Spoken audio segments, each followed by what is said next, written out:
$397 billion. That's how much money the federal government doesn't collect in taxes every year because of your 401k. Here's what I mean. Every dollar you put into your 401k, you don't pay taxes on. I mean, that's the whole point, right? That's why you do it. But from Washington's perspective, that's a dollar they didn't get. Multiply that across 60 million Americans all putting money into retirement accounts, and the government is sitting there watching $397 billion a year go into a box they can't touch yet. And that word, yet, is doing a lot of heavy lifting. Because here's what they don't tell you at those HR seminars.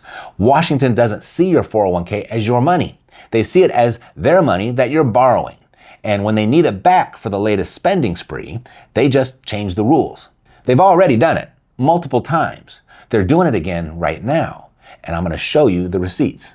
And the insane irony here is, you did everything they told you to do. You maxed out that 401k. You opened the IRA. You sat through excruciating HR seminars where a man named Toby explained matching contributions while aggressively chewing a baby carrot. You watched the balance grow for 20, 30, 40 years. And you did it for two reasons: your retirement and your kids. And for decades, the deal worked. Your kids could inherit your IRA and stretch the distributions over their entire lifetime. Small withdrawals, small tax hits, decades of growth. It was one of the most powerful tools middle-class families had. And then Congress killed it.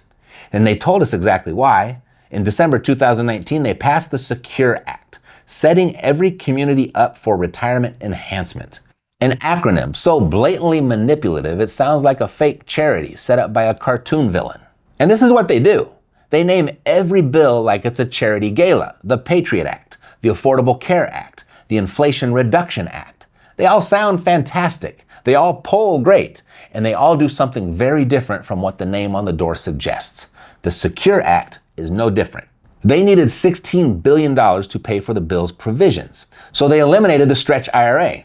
And the Congressional Budget Office scored that one change at $15.7 billion in tax revenue. One provision pays for everything else. And I want you to really sit with what that means, because this is the pattern. This is the pattern. Your 401k is money Washington doesn't get to touch, not until you pull it out, not until you hand it to your kids. The longer it sits in that account, the longer they have to wait to tax it.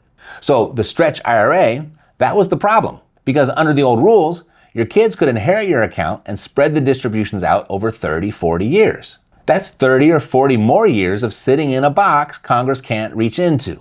30 or 40 more years of tax revenue they'd have to keep waiting for. So they changed the rule. 10 years. That's the max. Drain it all and pay the taxes now. That's the whole game right there. Every single move they make on your retirement account is designed to do one of two things: force your money into circulation faster so they can tax it, or open a new door so somebody else can profit from it on the way out. Once you see that pattern, you can't unsee it. I mean, here are 4 more examples in just the last 7 years.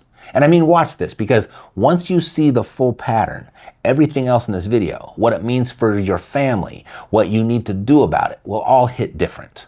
Example 1, private equity. In 2020, the Labor Department opened the door for private equity firms to access your 401k. Private equity, the same guys who bought Toys R Us, loaded it up with debt, and walked away with the cash while it collapsed. Now they get to play with your retirement. And here's the catch. When private equity pumps up returns and pushes your balance higher, that just means a bigger tax bill for Uncle Sam the moment you pull it out. More risk for you, more revenue for them. Rolling Stone's headline when this happened: Wall Street and the government are uniting to loot American retirement. That's not me. The magazine said that. Example 2, Secure 2.0.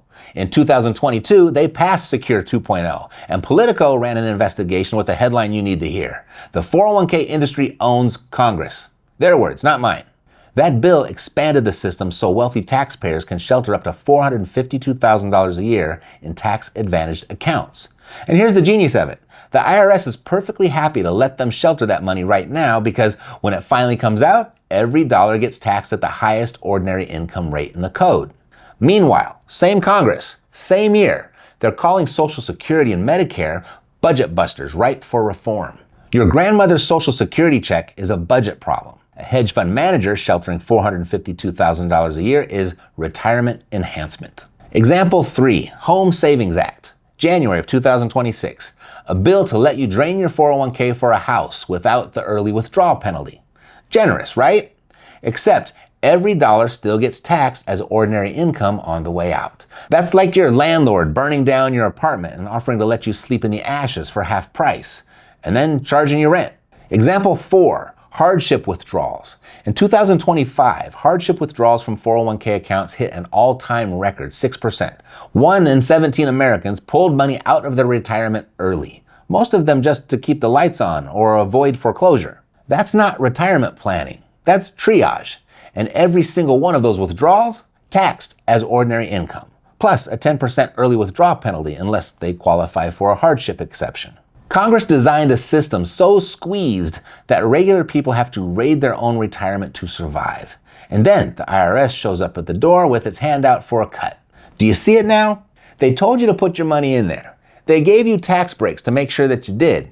And now they're opening doors and windows in every direction for Wall Street, for insurance companies, for housing policy, for emergencies. And every single door has Congress standing there collecting tolls on the way out. Wall Street gets the fees. Insurance companies get the premiums, the housing industry gets the down payments, and the IRS gets their cut of every single transaction. And you get what's left over. The 401k isn't your nest egg. It's Congress's favorite piggy bank. And they've built an entire economy around letting their donors dip in, as long as the IRS gets paid first. So let me bring this home, literally, because when they killed the stretch IRA, the math got real ugly for you. Glorious for them. They're like the house guest who watches you cook Thanksgiving dinner for 6 hours, then takes the biggest slice of turkey the second it hits the table. And I'm about to show you exactly how big that slice is. You see, before 2020, if you left your IRA or your 401k to anyone other than your spouse, your kids, your grandkids, a sibling, they could take small required minimum distributions based on their own life expectancy. A 45-year-old inheriting an IRA could stretch those withdrawals out over 30 plus years. Small bites, small tax bills. The account keeps growing in the background. I mean, that was the whole point. That's what made the deal work. Well, that's dead. Gone. As of January 1st, 2020, your kids have exactly 10 years to drain the entire account. Every dollar gone by year 10. And every dollar they pull out gets taxed as ordinary income, the highest tax rate in the code. Now here's where it gets super ugly, because it's not just that they have to take it out, it's when. You see, your kids are most likely going to inherit this money in their 40s or 50s, right? Peak earning years. They're already making the most money they've ever made. They're already in a high tax bracket. And Congress just forced them to pile an extra 100 grand on top of that for a decade straight. So let me give you a real number, because I don't want this to be some sort of abstract concept. Your daughter or your son makes $120,000 a year, solid income, kids in school, mortgage, car payment, life. She inherits your $1 million IRA. Under the old rules, she could stretch that out over her lifetime, 30, 40 years of manageable distributions. Now, she's got 10. That's an extra $100,000 in taxable income every single year, stacked on top of what she already earns. Now, a lot of people don't understand how tax brackets actually work. So let me make this simple. When your daughter earns her $120,000 salary, she's not paying one flat fee. She's paying a little on the first chunk, more on the next chunk, and 24% on the last chunk. That's how the brackets work. Each dollar gets taxed based on which bracket it falls into. So when she's forced to pull that extra $100,000 out of your IRA, her salary keeps getting taxed the same way, but the inherited money stacks on top of it. And because her salary already used up the lower brackets, every dollar of that inherited money starts at 24% and climbs into 32% and 35% as she pulls more out. Under the old stretch rules, she could have spread out that same $1 million over 30 years. Most of it would have been taxed at lower rates, 12%, maybe 22%. Under the new 10-year rule, most of it gets taxed at 32% and above. Same inheritance, same family, roughly double the tax bill, just because Congress compressed the timeline. Congress didn't just change when the money comes out either. They engineered the math so that when it does come out, it hits the highest brackets possible. Because their spending doesn't stop. It just needs a bigger funding source. And they found it, sitting in your filing cabinet. It's like winning a lifetime supply of ice cream, except the catch is you have to eat it all in one sitting while on fire, and the government taxes you on every calorie. And if she doesn't plan for it, if she waits and tries to take the whole thing in year 10, it gets even worse. A $500,000 inherited IRA with modest growth balloons to over $800,000 by year 10. Pile that on top of her salary and she's in the 37% tax bracket for sure. The highest federal rate there is on money you already paid into, on the account you spent your whole life building. And remember the pattern. This isn't a glitch. Congress compressed 40 years of distributions into 10 specifically because higher brackets mean higher revenue per dollar. They didn't speed up the timeline by accident. They engineered the math to capture more of your money on the way out. They're standing at the gate, collecting the maximum toll. Congress becomes the silent beneficiary on every dollar you saved. And here's the part most people don't know yet that makes this relevant right now. The IRS just turned the enforcement on. You see, for 4 years, they waived the penalties while they figured out their own rules. That grace period ended December of 2024. So if you inherited an account in 2020, 2021, 22, or 23, you're mid-window right now. And if you didn't take a distribution last year because nobody told you it was required, you could be staring at a 25% penalty on top of the income tax. Congress didn't just change the rules. They set a tripwire and waited to see who would fall over it. Most people have no idea. They think they have time. They don't.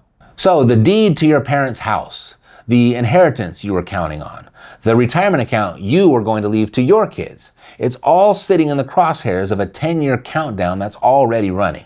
So what do you actually do about this? Because knowing Congress is coming doesn't help you if you don't have a plan. 3 moves this week. Move 1, pull the beneficiary form out of every retirement account you own. The IRA, the 401k, the 403b, all of it.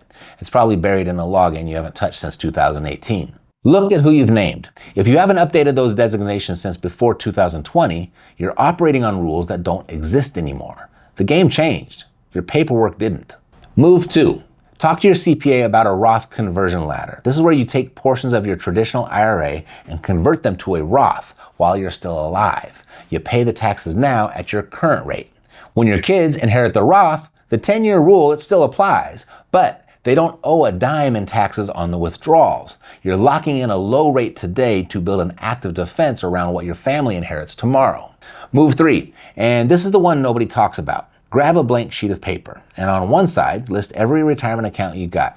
401k, IRA, Roth, 403b, pension. Write the balance next to each one of those. On the other side, list every asset you own outside those accounts. The deed to your house, any rental property, gold, cash, a business you own, and add up both columns. If the number in the first column is bigger than the number in the second column, you don't have a retirement plan. You have a single point of failure. And it's sitting inside accounts Congress has changed the rules on 4 times in 7 years. Now, I'm not telling you to walk away from your 401k. No. If your employer matches, take the match. That's free money. But diversification doesn't just mean different stocks. It means different baskets. Assets Congress can reach into and assets they can't. This is what family offices do. This is what Buffett does. They don't keep their wealth inside accounts politicians control. I mean, why would you? I still got a 401k, but it's not the center of my plan. The deeds are. I've been doing this nearly 20 years, over 50 million in closed real estate transactions, and this is the number one reason people come to me right now. When the deed is in your control, whether it's in your name, a trust, or an LLC you own, Congress doesn't control the distribution timeline. The IRS doesn't decide when your kids access the value.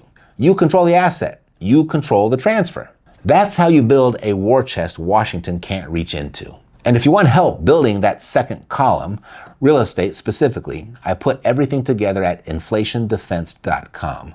I built it for people who spent decades doing the right thing and just found out the rules keep changing underneath them. And if you think Congress won't keep reaching into that account, consider this. The IRS literally has a designated contingency plan for how to collect taxes after a nuclear war. Under the Internal Revenue Manual, they've outlined procedures to resume assessing and collecting taxes within 30 days of a nuclear strike. If the government is prepared to audit the radioactive ashes of your neighborhood, they are absolutely going to tax your retirement account, the very most that they possibly can, as soon as they can. So here's the choice. You can leave everything the way it is, leave the beneficiary form you filled out in 2015, leave the 401k sitting in the box Congress calls their piggy bank, hope they don't change the rules again. Or you can start moving pieces of what you've built into places they can't see on their radar in the first place. Because here's the uncomfortable truth. Real estate is one answer, but it's not the only answer. There are 6 more assets, legal, everyday, boring-looking assets that Congress hasn't figured out how to tax yet, hasn't figured out how to force into a 10-year window, and in some cases, hasn't even figured out how to find yet. That's exactly why I pulled this video out here for you to watch next. 7 assets you can hide in plain sight. The deed is one of them. The other 6, most people don't even know their options. The money is yours. The move is yours. But doing nothing is the one thing that guarantees your family loses. And I want to see you win. God loves you, and so do I. Take care.